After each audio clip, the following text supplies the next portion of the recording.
ये देखिए पहली जमात, प्यारे प्यारे और छोटे बच्चे यहाँ पर मौजूद हैं। अब इनको जमा का अमल सिखाया जा रहा है। इन बच्चों को आदात की शनाख्त हो गई है, इसलिए हम जमा का अमल लेंगे। अब सबसे पहले उसेद और सना आएंगे। चलिए उसेद और सना, आप जमा का अमल करके बताएंगे।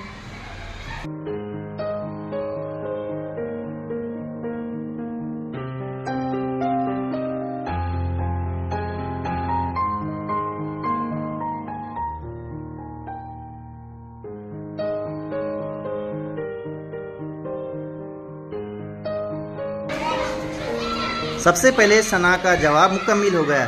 सना कितना जवाब आया बेटा? 6। शाबाश, जोरदार तालियां बजाए सना के लिए। और उसेद, आपका जवाब कितना आया? 9। इन दोनों बच्चों के लिए नमीरा इनाम दो उनको। हाँ दे दो इनाम, आ जाओ नीचे। शाबाश, उनको पेन इनाम दो। जोरदार तालियां बजाओ। इधर देखो इधर। आज हम जमा का अमल करेंगे, तो उसके लिए बुशरा और महविश तैयार हैं। देखेंगे दोनों के अंदर सबसे पहले जमा का अमल कौन करेगा। चलिए बुशरा और महविश, चलिए रेडी।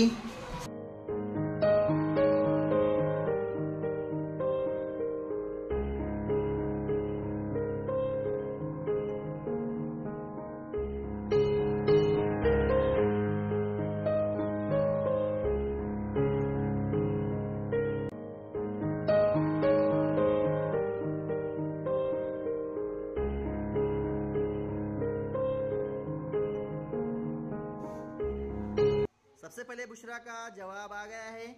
बुशरा, आपका जवाब कितना आया? जोर से बोलो। 7। माशाल्लाह। आप बताइए महविश, जोर से। हमको दिखाई नहीं दे रहा, थोड़ा सा बाजू में हटिए। हाँ, कितना जवाब आया? 8। जोरदार तालियां बजाओ।